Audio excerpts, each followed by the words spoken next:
What is up, guys? Welcome back to my show that doesn't have a name yet and has low camera quality and maybe not the best audio and maybe not the best lighting, but that's okay.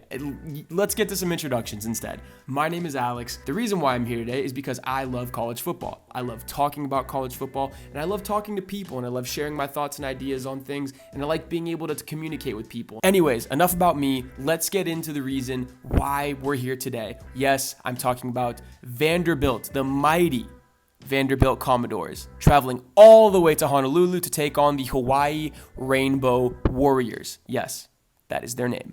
When you take a look at this from a logic perspective, right, you're thinking, again, Power 5 school versus Group of 5. Now, let's say, hypothetically, you were talking about an SEC school when you talk about that Power 5 school. And now, let's say that Group of 5 school that you're playing against is Hawaii. But what if I told you the Power 5 that you are is Vanderbilt?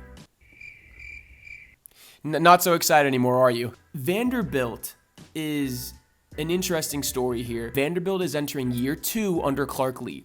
Year 1, not the greatest returns. They went 2-10. They failed to win a game in the SEC, but it was the first year under Clark Lee. He was inheriting a team that didn't have a lot of talent around him, so we'll write it off as just a, rebuilding season for them. You hear me, Nick Saban? I don't understand what's so hard to understand. But that's besides the point. We know that they are going to start Mike Wright at quarterback. They made that decision pretty early on in training camp. I think that's a good call from Clark Lee, not because Mike Wright is this outstanding quarterback, but because he's making it kind of easy to set a path that they want to follow. I'm going to start Mike Wright. We're going to play to his skill set, and he's going to stick with his guy. And I think that's a good call. Pick your guy now and just kind of ride it out. You'll see what happens when you get there. I think it's safe to say that Mike Wright isn't necessarily going to be a game-breaking quarterback. Again, he's not a guy with a lot of talent around him. Offensive line wasn't the greatest, not the greatest weapons, but here we are. He's going to start, and you have a team that essentially has been through the gutter, for lack of a better term.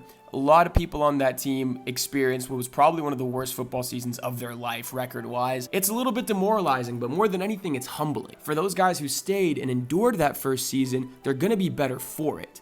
So I think that Vanderbilt's entering the season hungry and determined to get some sort of redemption for going 2-10 last year. Now, what do we know about Hawaii? Don't know much about the Rainbow Warriors. I do know that they are located in Hawaii. They're under first-year coach Timmy Chang. If you don't know who Timmy Chang is, look up Timmy Chang on YouTube, Hawaii highlights. That man could spin the rock. These quarterbacks had to deal with.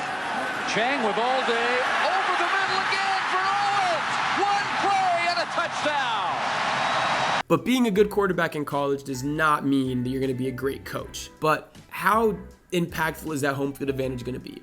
I think the biggest advantage they have is that they're making a bunch of kids from Nashville fly from Tennessee off of the continental United States and into Hawaii. There's a big time change, and it's obviously, not Nashville. They're not going to be playing at Aloha Stadium. I can't remember the name of the complex they're going to be playing at now. It's only going to hold 9,000 people max. Vanderbilt isn't going to be afraid of playing in a 9,000 capacity stadium because they're used to less people going to their home games. I think Hawaii has a realistic chance to win this game, and here's why. Week 1 against ETSU.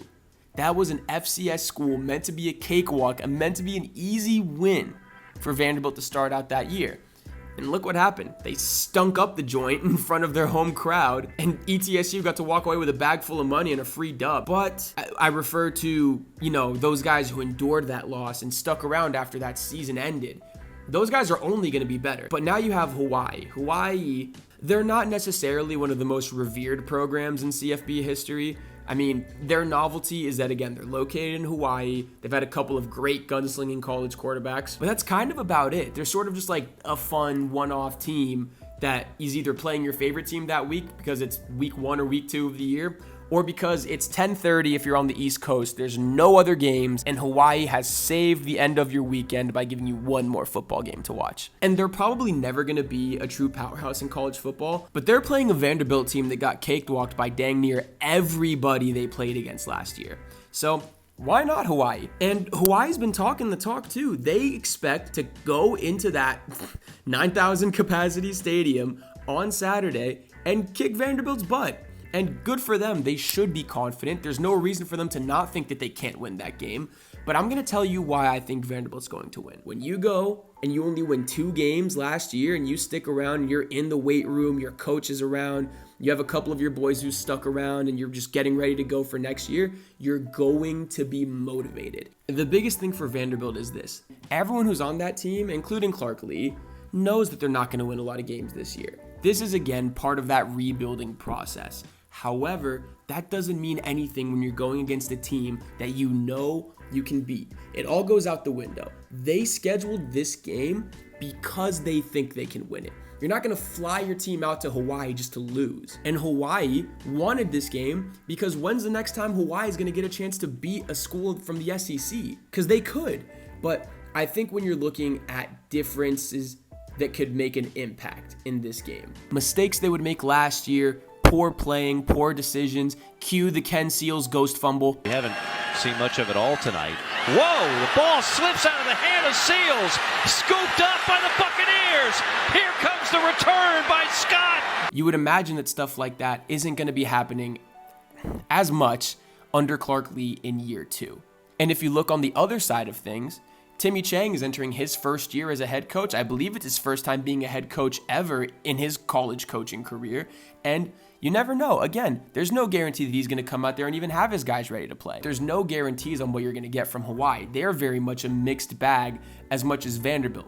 Their advantage is they're entering year 2 under a guy who wants them to win and is dedicated to their success. So if I were to give you a score prediction for this game, I think it's going to be a high-scoring affair. I mean, I don't think there's going to be any defense played. I'm going to go ahead and say this. Let's go Vanderbilt 45, Hawaii 31. A 2-score win for Vanderbilt. They're going to get back on the plane, head back to Nashville, be dead tired and absolutely jet-lagged. I think they're going to come back to Nashville happy, and then they're going to be going into a game against Elon where they might have a chance to start 2-0. That'd be a heck of a twist from last year, huh? But anyway, guys, that's my prediction. Thank you for tuning into this first episode. And on that note, I will catch you guys next time.